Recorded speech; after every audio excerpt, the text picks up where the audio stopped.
Well, the 1960s were a period that was, in the very beginning of the 60s, Time Life magazine had an article saying, oh, the conformist generation, I think in 1960.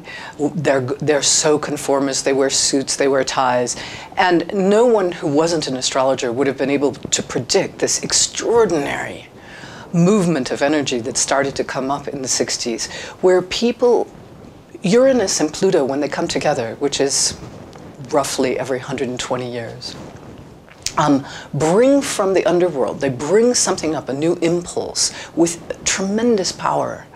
And any kind of oppression that had been going on in society started to become unacceptable. There was a great movement, like a pounding, like a drumbeat coming up from underneath. And people, first the civil rights movement, then the anti-war movement. Of course, personal interest was involved, but it wasn't just in America. It was all over the world that the Pluto-Uranus energy began to bubble up, where people were saying, why are we living like this? Why this way? Why not another way? One of the great events of this period, of course, was a breakthrough in consciousness. Albert Hoffman, who had Uranus and Pluto in opposition, who was born halfway in the cycle, not exactly one half of a cycle before, discovered a tiny molecule, and many people took it, and a window opened up onto other possibilities of being.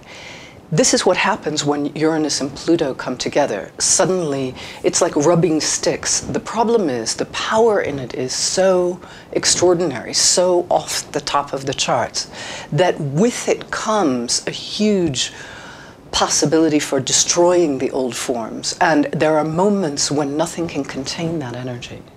Uranus, I'm looking at a lightning bolt at the moment, and Uranus is a planet that steps everything up. It changes the vibratory level of the reality that it touches. And it creates irregularities. You will know, most people know that Uranus was discovered around the same time as the first experiments with electricity. It seems to open up channels and to make leaps across. It's as if an electron is going around a certain orbit in a molecule, and Uranus gives it the ability to change the level it's circulating. And so Uranus means we're shifting from one level of experience to another. Now, this can also be backwards. It doesn't mean it's not a regular direction. It can go in many different directions. It has a jazzy quality. And so we never really know what will happen when Uranus is involved. Pluto is a very, very different kind of energy. There is a sort of compression linked to Pluto. In part, I love to go back to the myths, and Pluto, of course, was the god of the underworld in Greek mythology. And it's said that Pluto sat on his throne over a black Acheron, holding the keys to all the fruits of the earth. The encounter with Pluto is something that none of us understand. It usually happens outside the level of consciousness. And Pluto is so frightening. And for the Greeks, Pluto was so frightening, he usually came up with some kind of helmet of invisibility. But you would feel him walk in a room. You'd feel this chill arrive. Now, Pluto's been downgraded by astronomers, although even the astronomical community is not in agreement about this downgrading. Certainly as astrologers, there is this sense of dwarfing Pluto. If anything, sometimes things that are concentrated have much greater power than when they're expanded and looser. So I don't expect that Pluto is going to have any less strength. Well, Uranus and Pluto were in opposition. I mean, there was a really astonishing chart the day they executed the King of France, and which is the moment when a period in history called the Terror officially erupted. And I live in France, and when you read the accounts of the time, there was an account of a merchant who had to go into Paris on business, and he said he didn't dare even look at people on the street because even if he met someone he knew, he didn't know if that person would suddenly denounce him and he'd find himself in prison and on the way to the guillotine. The guillotine. Uranus-Pluto means the possibility for the most extraordinary upheaval. Something comes from underneath and emerges with force and a jagged, irregular force. Again, this unstoppable energy once you let the genie out of the bottle. It was also involved in the execution of the English king, Charles, by Cromwell. And in that case, it led to a period very, very different where a puritanical society was put into place where no one could dance or sing and no luxury items were allowed to be worn and things were closed on Sundays. So Uranus and Pluto, when they erupt into the collective, we really don't know what we know is there is a powerful energy all of us are riding. Now, this is a square.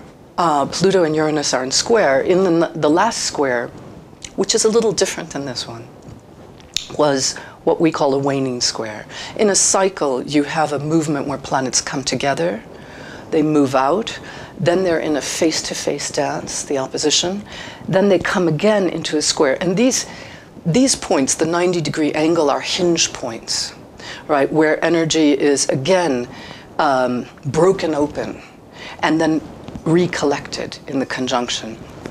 So we are in a period which is the opening square. It's the opening movement in a dance.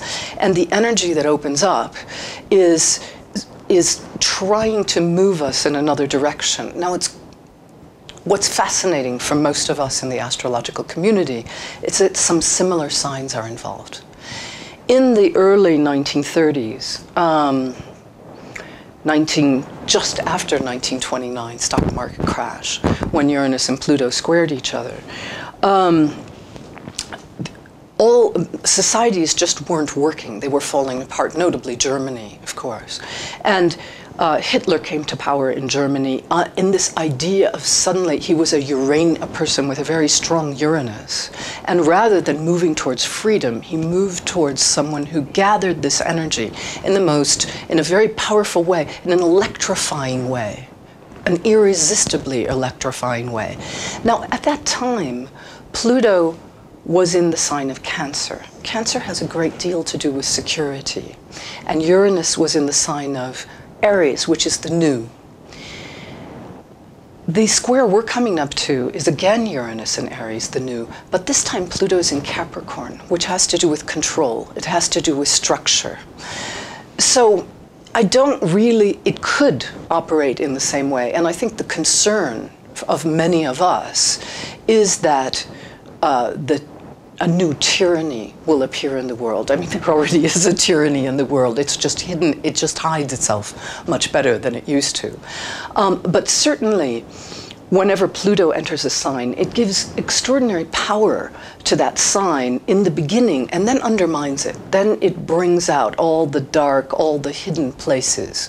So those who rule, who have great power of control in the world, will probably be unmasked during the Pluto in Capricorn transit, whoever those people are.